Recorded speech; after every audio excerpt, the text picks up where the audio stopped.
Tu viens à peine de finir les écrits de concours et déjà, il faut que tu te prépares aux oraux. Cette période entre les écrits et les oraux, c'est vraiment pas la plus facile. Il faut qu'on travaille pour bien réussir ces oraux et préparer un exercice qui est complètement différent des écrits. Mais en même temps, on ne sait pas encore à quoi on est admissible, donc c'est pas spécialement évident de trouver la motivation pour travailler. Dans cette vidéo, je te donne des conseils pour bien réussir cette période et aborder au mieux tes oraux.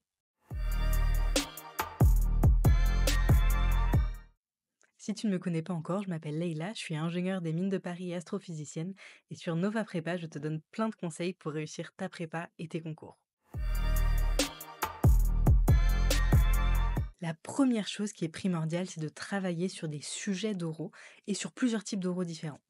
Les oraux, c'est radicalement différent des écrits. Aux écrits, tu as un problème qui est guidé avec des questions intermédiaires qui peut être plus ou moins difficile, mais globalement, c'est un gros problème que tu dois résoudre.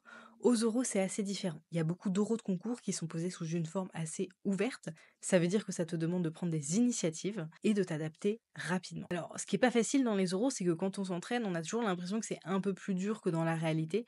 Ce qui est pas facile dans un énoncé d'oral, c'est qu'il n'y a pas les interactions avec l'examinateur. Alors parfois l'examinateur peut ne pas apporter beaucoup d'indications, mais il y a aussi des cas de figure où l'examinateur interagit avec toi et ça te donne des pistes de résolution. Donc il faut bien garder ça en tête quand on travaille sur des oraux. Un oral, c'est un énoncé, mais en fait il y a toute l'interaction avec l'examinateur qui n'est pas spécialement prise en compte. Je te conseille pas spécialement de travailler sur des livres d'exercices.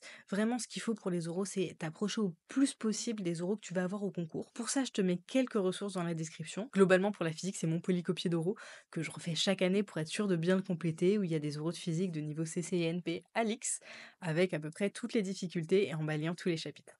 Pour les mathématiques, je t'ai mis plusieurs sites de professeurs qui partagent gentiment leur travail, que je te conseille de regarder parce qu'ils sont très intéressants.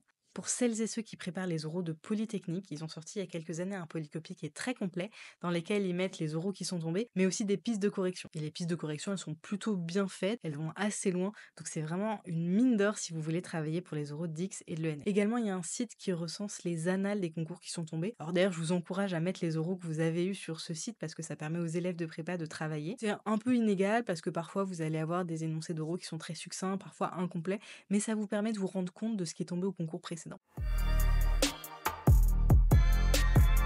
Deuxième conseil super important, c'est de ne pas négliger les bases. Je sais bien qu'on vous dit ça tout le temps, mais en fait, c'est pas parce que vous avez fini vos écrits que vous connaissez tout parfaitement sur le bout des doigts. Vous êtes peut-être rendu compte qu'il y a des chapitres que vous avez moins bien révisés, sur lesquels peut-être vous avez fait un peu l'impasse, et donc il faut bien reprendre ça pour être au clair. Un exercice d'oral, malgré tout, il y a quand même des interactions avec l'examinateur, on peut quand même vous poser des questions, il faut employer certains théorèmes, et donc c'est nécessaire d'être absolument incollable là-dessus. C'est vraiment une très mauvaise image, moi je déteste quand je vois ça, un élève qui, à l'oral, il connaît pas des théorèmes fondamentaux, il connaît pas les hypothèses d'application de tel ou tel théorème. C'est vraiment dommage et ça risque de gâcher votre oral. Donc pour éviter de vous retrouver dans cette situation, balisez vraiment tout ce qui est du cours. Pour le cours, je vous l'ai déjà dit plein de fois, ça sert à rien de relire passivement toutes vos leçons. Ce que je vous conseille, c'est de prendre une feuille blanche et d'essayer de refaire au maximum tout ce que vous savez sur un chapitre donné. Par exemple, quels sont les théorèmes importants, quelles sont les formules importantes, quelles sont les hypothèses qui sont importantes pour les applications des théorèmes, quelles sont les définitions à savoir.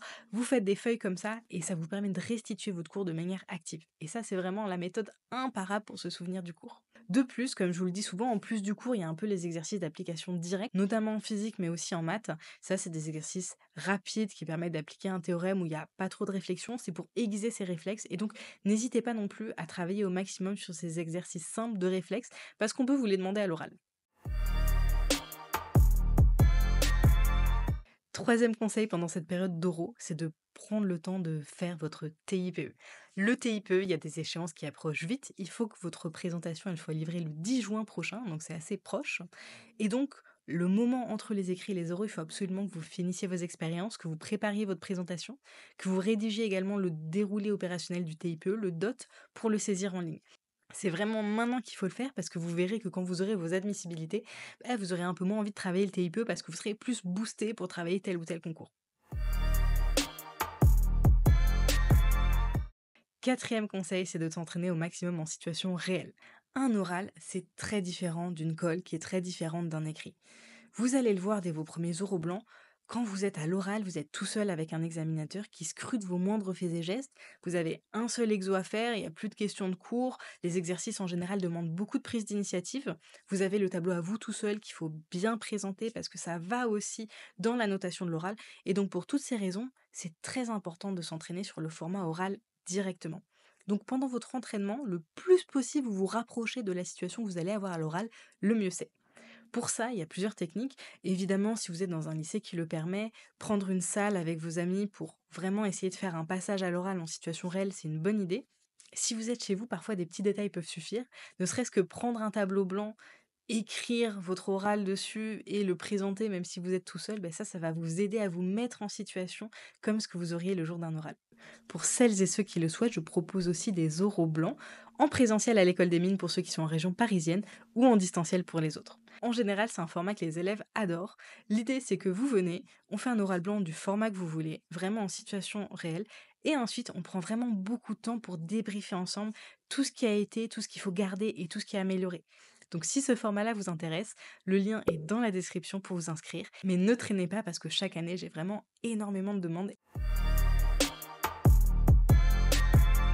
Dernier conseil et pas des moindres, c'est de miser sur la régularité. Comme on vous le répète souvent, la prépa c'est un marathon, c'est pas un sprint, et ça vaut aussi pour la période d'oraux. Donc dès maintenant, faites-vous un emploi du temps de révision. Le mieux c'est de faire ça très régulièrement. C'est pas la peine de vouloir faire 15 heures un jour avec full oraux et le lendemain rien du tout. Essayez régulièrement de vous entraîner sur des exercices d'oraux, regardez ce qui est tombé les années précédentes aux annales de concours, des concours que vous visez notamment, et avec cette régularité, c'est ça qui va vous permettre d'intégrer les meilleures écoles. Comme toujours pour les exercices, c'est pas la quantité qui compte, c'est vraiment la qualité. Il vaut mieux faire moins d'exercices d'oraux différents, mais vraiment prendre le temps de les chercher, prendre le temps de les corriger, et de les reprendre quelques jours plus tard si on n'a pas su les faire à la perfection.